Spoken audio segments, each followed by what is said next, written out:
Hi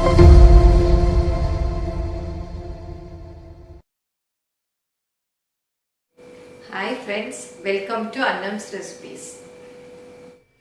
இன்னைக்கு இந்த வீடியோவில் பச்சை மிளகாய் வச்சு மிளகா மண்டி எப்படி செய்யலான்னு பார்ப்போம். இப்போ மழை வேற பெஞ்சிட்ருக்கு, நல்லா சுள்ளுன்னு சாப்பிட்டா நல்லா இருக்கும் போல் இருக்குது. அதுக்கு இந்த மிளகா மண்டி வச்சு சாப்பிட்டா ரொம்ப நல்லாயிருக்கும். இதை வந்து பச்சை மிளகாயிலையும் பண்ணலாம், வெள்ளை மிளகா ஏதாவது காரமாக இருக்கிற மிளகாயில் பண்ணலாம். இப்போ எப்படி செய்யலான்னு பார்ப்போம். இது வரைக்கும் எங்கள் சேனலை சப்ஸ்கிரைப் பண்ணாதவங்க சப்ஸ்கிரைப் பண்ணிக்கோங்க. ஃபேஸ்புக், இன்ஸ்டாகிராமில் அன்னம்ஸ் ரெசிபீஸை ஃபாலோ பண்ணுங்கள். இப்போ பச்சை மிளகாய் மண்டி எப்படி செய்யலான்னு பார்ப்போம். ஆன்லைனில் என்னுடைய பொருட்களை வாங்கணுன்னா shop.annamsrecipes.com அப்படிங்கிற சைட்டுக்கு போனீங்கன்னா என்னுடைய ப்ராடக்ட் லிஸ்டெல்லாம் இருக்கும். அதில் எது வேணுமோ அதை செலக்ட் பண்ணி நீங்கள் வாங்கிக்கலாம். Credit card, debit card options எல்லாம் இருக்குது, நீங்கள் ஆர்டர் பண்ணி வாங்கிக்கலாம்.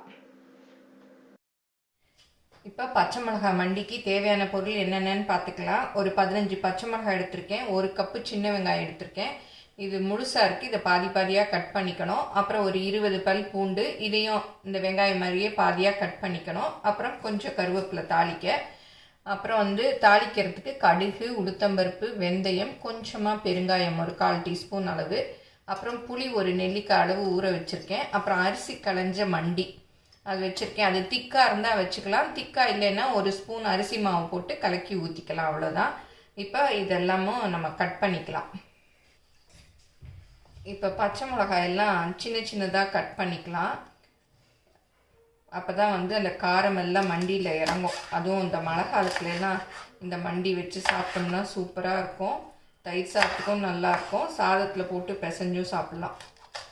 இதே மாதிரி எல்லா பச்சை மிளகாயும் கட் பண்ணிக்கணும். இப்போ சின்ன வெங்காயத்தை இந்த மாதிரி 2 ஹாஃபாக கட் பண்ணிக்கலாம். கட் பண்ணி போட்டால் அந்த ஜூஸ் எல்லாம் அதில் சார்ந்து வெங்காயம் டேஸ்ட்டாக இருக்கும். வெங்காயம் நிறைய போட்டிங்கன்னா நல்லாயிருக்கும். அதுக்கு நீங்கள் எவ்வளோ மிளகா போடுறீங்களோ அதை பார்த்து வெங்காயம் போட்டுக்கலாம். பூண்டையும் இதே மாதிரி பாதியாக கட் பண்ணிக்கலாம். நீங்கள் அப்படியே சின்ன பூண்டாக இருந்தால் அப்படியே வேணாலும் போட்டுக்கலாம். இப்போ 2 டேபிள் ஸ்பூன் அளவுக்கு எண்ணெய் ஊற்றிக்கணும்.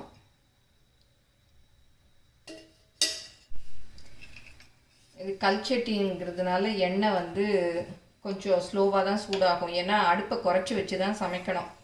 ஹையில் வச்சிட்டோன்னா அப்புறம் ரொம்ப கல்சட்டி வெடிச்சிரும். இப்போ கடுகு பொரியுது, இன்னும் கொஞ்சம் எண்ணெய் காயணும். கடுகு போடுறேன். அப்புறம் வெந்தயம், உளுத்தம்பருப்பு,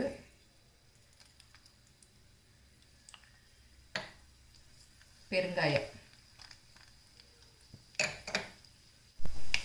இப்போ நல்லா கடுகு, உளுத்தம்பருப்பு எல்லாம் பொரிஞ்சிருச்சு. இப்போ வந்து சின்ன வெங்காயம் போட்டுக்கலாம். அப்புறம் கருவேப்பிலை,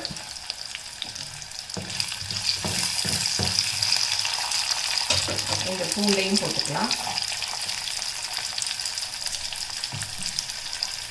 அப்புறம் பச்சை மிளகாய் கட் பண்ணி வச்சுக்கோங்க, அதையும் போட்டுக்கலாம்.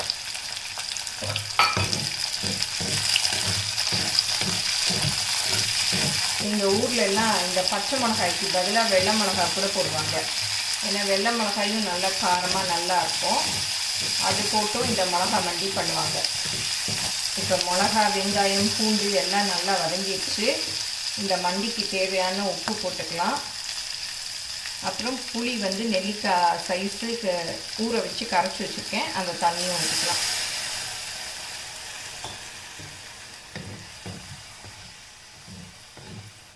இப்போ இது நல்லா கொதி வருது. இப்போ அரிசி களைஞ்ச மண்டியும் ஊற்றிடலாம். இந்த மண்டி வந்து தண்ணியாக தான் இருக்குது, அதனால் நான் வந்து 1 ஸ்பூன் அரிசி மாவு போட்டுக்கிறேன். போட்டு நல்லா மிக்ஸ் பண்ணி விட்டுறணும். உங்களுக்கு மண்டி வந்து திக்காக இருந்ததுன்னா இது வந்து அரிசி மாவு போட வேண்டாம். தண்ணியாக இருந்ததுன்னா 1 ஸ்பூன் போட்டுக்கலாம். அரிசி மாவு கலக்கரைச்சா நல்லா கட்டி இல்லாமல் கலக்கிக்கணும், இல்லாட்டி மாவு வெந்து ஒரு மாதிரி இருக்கும். இப்போ இந்த தண்ணியை ஊற்றிடலாம். நல்லா மிக்ஸ் பண்ணி விடலாம். நல்லா அப்படியே வேகணும் வெங்காயம், பச்சை மிளகாயெல்லாம். இதை ஒரு மூடியால் மூடி நல்லா வேக விட்டுடலாம். அப்போ தான் மிளகா, வெங்காயம்லாம் நல்லா வேகும். இப்போ திறந்து பார்க்கலாம். பாருங்கள், நல்லா மண்டி திக்காயிடுச்சு. மிளகா, வெங்காயம், பூண்டு எல்லாமே வெந்துருச்சு. போதும், இறக்கிடலாம்.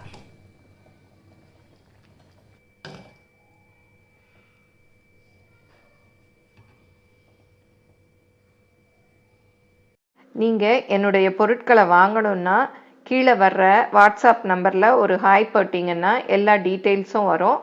அதை பார்த்து உங்களுக்கு என்னென்ன பொருள் வேணுமோ அதை நீங்கள் ஆர்டர் பண்ணி வாங்கிக்கலாம். இப்போ மலைக்கு சுள்ளுன்னு மிளகா மண்டி ரெடி ஆயிடுச்சு. இதை சாதத்தில் நெய் ஊற்றி பிசைஞ்சு சாப்பிட்லாம், இல்லை சும்மா கூட பிசைஞ்சு சாப்பிட்லாம். அப்புறம் தயிர் சாதத்துக்கு தொட்டு சாப்பிட்லாம், ரசம் சாதத்துக்கு எதுக்கு வேணாலும் தொட்டு சாப்பிட்லாம். இட்லி, தோசை எல்லாத்துக்குமே ரொம்ப நல்லா இருக்கும். இந்த மிளகா மண்டியை எல்லாரும் செஞ்சு பாருங்கள். எப்படி வந்ததுன்னு உங்கள் கமெண்ட்ஸை சொல்லுங்கள். பிடிச்சிருந்தா லைக் பண்ணுங்கள், உங்கள் ஃப்ரெண்ட்ஸுக்கும் ஷேர் பண்ணுங்கள். தேங்க்யூ.